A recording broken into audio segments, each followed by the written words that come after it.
Hello and welcome to 90 Production Films and Music. I am Dikshant and this is Inside a Movie. अगर आप इस channel पर नए आए हैं तो चैनल को सब्सक्राइब करना और बेल आइकन दबाना मत भूलना। इस वीडियो में हम बात करेंगे 2013 की फिल्म द इमिग्रेंट के बारे में, जो कहानी है एवा नाम की एक इमिग्रेंट की जो न्यूयॉर्क एक नई दुनिया बसाने आई थी, पर एक ऐसे काम में उलझ गई जिसने उसकी जिंदगी को नर्क में बदल दिया। 1921 में एवा और माग्दा नाम की दो पोलिश बहनें न्यूयॉर्क के एलिस आइलैंड पर पहुंचे और दूसरे इमिग्रेंट्स की तरह वो दोनों भी एक बेहतर जिंदगी की उम्मीद रख रहे थे। पर जब डॉक्टर्स उनका चेकअप करने आए तो माग्दा अचानक खांसने लगी और लंग डिजीज होने की वजह से उसे 6 महीनों के लिए क्वारंटीन में रखना पड़ा। एवा को डर था कि वो लोग उसे वापस पोलैंड भेज देंगे, पर वो ऐसा नहीं होने दे सकती क्योंकि पोलैंड में वॉर चल रहा है। ब्रूनो नाम के एक जूइश आदमी ने एवा को इंग्लिश में बातें करते हुए देखा। एवा को बताया गया कि शिप पर आए लोगों ने उसके बारे में ये कहा है कि उसका कैरेक्टर ठीक नहीं और जो एड्रेस एवा के रिश्तेदारों ने उसे दिया है वो गलत है, इसलिए उसे हिरासत में ले लिया जाएगा और वापस उसके देश भेज दिया जाएगा। ये सारी बातें ब्रूनो ने सुन ली थी। वो अपने आप को ट्रैवलर्स एड सोसाइटी का बता रहा था, यानी कि उन लोगों में से एक जो इमिग्रेंट्स की मदद करते हैं, और यही कहकर वो एवा के पास आया। एवा ने उससे मदद की भीख मांगी और कहा कि वो काम करना चाहती है, और एवा की बातें सुनने पर ब्रूनो ने एक ऑफिशियल को घूस देकर एवा को छुड़वा दिया और अपने साथ न्यूयॉर्क में अपने घर ले आया। उस घर में एवा को युवांटे नाम की एक औरत और उसकी बेटी सोनिया मिली, जिनके साथ उसे रहना होगा। एवा किसी पर भरोसा नहीं करती थी और ब्रूनो पर भी उसे पूरा भरोसा नहीं था। पर जब वो 13 घंटों बाद नींद से जागी तो ब्रूनो ने उसे बताया कि माग्दा को ट्यूबरकुलोसिस है और उसे आइलैंड से छुड़ाकर उसका इलाज करने के लिए एवा को पैसों की जरूरत पड़ेगी। ब्रूनो ने उसकी मदद करने के लिए उसे अपनी दोस्त रोजी के थिएटर में नौकरी दी, जहां वो खुद भी काम करता है और जहां और भी कई इमिग्रेंट औरतें काम करती हैं। और रोजी से कहकर एवा को वहां डांसर का काम दिलवाया गया, पर वो अपने पैसों की जरूरत को छुपा नहीं पाई और उसने कुछ पैसे चुरा लिए। घर वापस आकर ब्रूनो ने उससे अकेले में बात की, पर कुछ देर बाद उसने एवा के करीब आने की कोशिश की और जब एवा ने उसे रोका तो उसे पता चला कि ब्रूनो कितना डरावना आदमी है।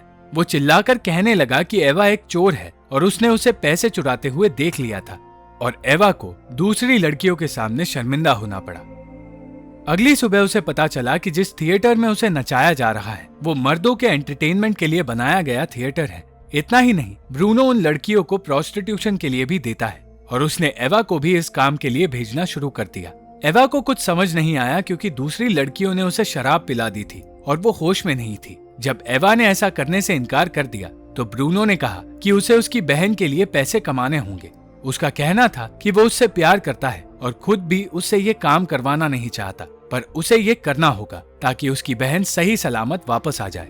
और अगली सुबह ब्रूनो ने उसे उसके काम के लिए पैसे दिए, पर एवा अब ब्रूनो से और खुद से नफरत करने लगी थी। कुछ महीनों बाद एवा अपने अंकल आंटी को ढूंढने निकली और उसे पता चला कि उससे झूठ कहा गया था। उसे उनका घर मिल गया और उसे देखकर उसकी आंटी बहुत खुश हुई, और जब उसे उसके अंकल ने देखा तो उसे बैठने के लिए कहा। उसके अंकल एवा को ढूंढने एलिस आइलैंड गए थे, पर वहां उनसे कहा गया था कि वो दोनों बहनें कभी एलिस आइलैंड आई ही नहीं। उन दोनों ने एवा को सोने के लिए कहा और एवा को लगने लगा कि अब वो अपनी बहन को वापस घर ले आ पाएगी।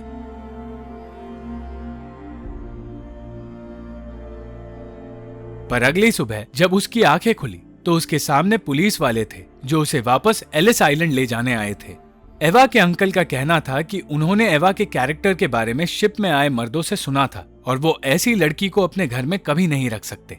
एवा गिड़गिड़ाती रही और कहती रही कि वो सब कुछ झूठ था जो उन लोगों ने कहा, पर उसकी आंटी के रोकने के बावजूद उसे एलिस आइलैंड ले जाया गया और एक कमरे में छोड़ दिया गया जहां लोगों के साथ जानवरों जैसा सलूक किया जाता है। उस रात एवा ने ऑरलैंडो नाम के एक जादूगर का परफॉर्मेंस देखा, पर उसका ध्यान सिर्फ माग्दा को ढूंढने पर था। और परफॉर्मेंस के बाद जब ऑरलैंडो ने एवा को देखा तो उसने उसे एक सफेद गुलाब दिया और उसकी खूबसूरती की तारीफ करके वहां से चला गया। अगली सुबह अचानक वहां ब्रूनो आया और एवा को फिर से छुड़ाकर अपने साथ अपने घर ले गया। वो फिर से एवा से काम करवाने लगा और अपनी बहन की आजादी के लिए उसे वो काम करना पड़ा। एक दिन थिएटर में पहुंचने पर एवा को ऑरलैंडो दिखाई दिया। उसे पता चला कि ऑरलैंडो का नाम एमिल है और वो ब्रूनो का कजन है। पर भाई होने के बावजूद ब्रूनो को वो पसंद नहीं है। एमिल के शो के दौरान उसने एवा को स्टेज पर बुलाया, पर ऑडियंस में मौजूद मर्द उसके बारे में घटिया बातें करने लगे और चिल्ला चिल्लाकर वो लोग एवा को छेड़ने लगे। ये बात ना तो एमिल को और ना ही ब्रूनो को अच्छी लगी और उन दोनों को स्टेज से हटना पड़ा। एमिल एवा को संभालने की कोशिश करने लगा, पर यह देखकर ब्रूनो अपने गुस्से पर काबू नहीं कर पाया और उन दोनों की लड़ाई हो गई।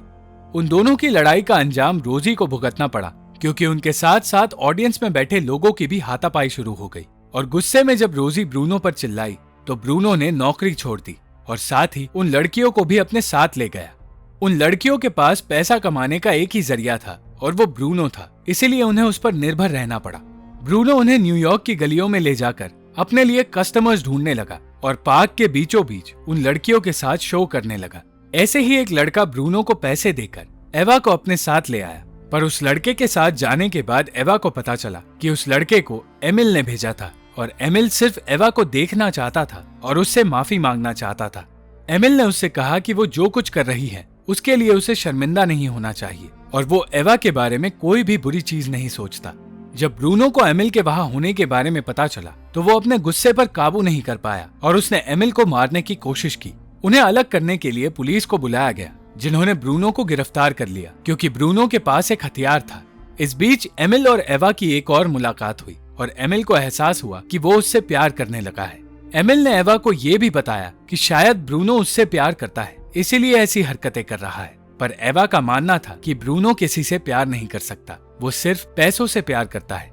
अगली सुबह ब्रूनो को जेल से रिहा कर दिया गया और उसे लेने एवा गई। ब्रूनो का मानना था कि एमिल उन दोनों के बीच आना चाहता है क्योंकि वो ब्रूनो को कभी खुश नहीं देख सकता और उसने एवा को एमिल से दूर रहने के लिए कह दिया। अगले दिन ब्रूनो एवा का पीछा करते हुए एक चर्च तक पहुंचा, जहां उसने एवा को कन्फेशन देते हुए सुन लिया और तब ब्रूनो को एहसास हुआ कि वो एवा से जो काम करवा रहा है वो सही नहीं है। उस रात अचानक ब्रूनो के घर एवा से मिलने एमिल आया, जिसे एवा ने बताया कि ब्रूनो के पास एक गन है और उसने कहा है कि अगर उसके सामने एमिल आया तो वो उसे मार देगा। और एवा ने कहा कि एमिल को वहां से चले जाना चाहिए। उस गन को अपने पास रखकर एमिल ने बताया कि वो एवा की बहन को बचाने के लिए उसे पैसे देगा और वो तीनों यहाँ से दूर चले जाएंगे। वो एवा से प्यार करता था और उसकी मदद करना चाहता था, पर ठीक उसी वक्त वहाँ ब्रूनो आ गया और एवा ने एमिल को उस घर से जाने के लिए कह दिया, पर एमिल ने ऐसा नहीं किया। ब्रूनो एवा से कहने लगा कि वो अगले दिन उसे उसकी बहन से मिलवाने ले जा रहा है और ये बात सुनकर एवा को हैरानी हुई, पर तभी उनके सामने एमिल आ गया और एवा को ब्रूनो से आजाद कराने के लिए वो ब्रूनो को उसी की खाली गन से डराने की कोशिश करने लगा। पर एमिल की ये चाल उसी पर भारी पड़ गई, क्योंकि अपने आप को बचाने के लिए ब्रूनो ने एमिल को चाकू से मार दिया और एमिल की मौत हो गई। एवा उसकी मौत के लिए अपने आप को दोषी मान रही थी, पर ब्रूनो ने उसे समझाया कि अगर वो इस सब में फंसी रही तो कभी आजाद नहीं हो पाएगी। और उन दोनों को एमिल की लाश को घर के अंदर ले जाते हुए वहाँ मौजूद एक लड़की ने देख लिया। ब्रूनो एमिल की लाश को ठिकाने लगाने ले जा रहा था, पर एवा अब भी उसकी मौत से परेशान थी और अपने आप को दोषी मान रही थी।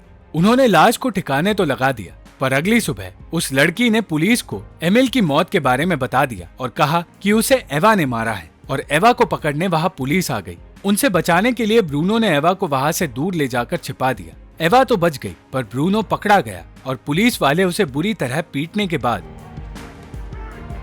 उसके सारे पैसे अपने साथ ले गए।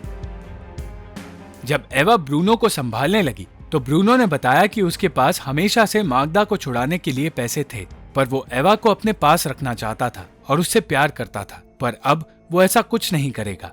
वहां से निकलकर एवा अपनी आंटी से मदद मांगने गई और अपने पति से छिपाकर उन्होंने एवा को घर में आने दिया। एवा उनसे जानना चाहती थी कि वो सही है या नहीं। उसने अपने हालात बताए और कहा कि पैसों की जरूरत ने उसे एक ऐसे आदमी के पास पहुंचा दिया जिसने उसकी जिंदगी को पापों से भर दिया और अब वही आदमी एवा के लिए लड़ रहा है और खुद तकलीफ झेल रहा है। वो उसे माफ करने को तैयार हो गई है, पर क्या उसे खुद अपनी आंटी से माफी मिल सकती है? अपनी आंटी से बात करने के बाद वो ब्रूनो के बताए कमरे से पैसे लेकर ब्रूनो के पास पहुंची और वो दोनों अगली सुबह एलिस आइलैंड के लिए रवाना हुए। ब्रूनो को बताया गया कि मागदा को छुड़ाना उस पर एक आखिरी एहसान होने वाला है, जिसके बाद ब्रूनो को पुलिस से कोई मदद नहीं मिलेगी और ना ही एलिस आइलैंड पे आने पर उसे कोई पहचानेगा। वहां पहुंचने पर ब्रूनो ने एवा को कैलिफोर्निया की टिकट्स दे दी और खुद न्यूयॉर्क में ही रहने का फैसला किया क्योंकि उसे अपने किए पर पछतावा था। ब्रूनो ने यह भी बताया कि शुरुआत से उसने एवा को जानबूझकर चुना था और उसी के कहने पर एवा को लाइन से निकाला गया था क्योंकि उसके काम के लिए एवा परफेक्ट थी। पर फिर उसे एवा से प्यार हो गया। उसने समझाया कि एवा को इस सोच को मार देना चाहिए कि हर किसी में एक अच्छाई है क्योंकि कोई भी इस दुनिया में अच्छा नहीं है। इसीलिए ब्रूनो खुद से नफरत करता है और एवा को भी यहाँ से निकलकर ब्रूनो के बारे में हमेशा के लिए भूल जाना चाहिए। कुछ वक्त बाद वहां मागदा आई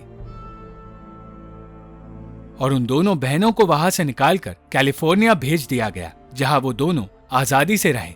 और अंत में ब्रूनो अपने भाई की मौत का सच पुलिस को बताने और अपने पापों की सजा काटने न्यूयॉर्क चला गया। Thank you for watching the video. अगर आपको ये वीडियो पसंद आई तो लाइक, शेयर और कमेंट जरूर करना और चैनल को सब्सक्राइब करना मत भूलना।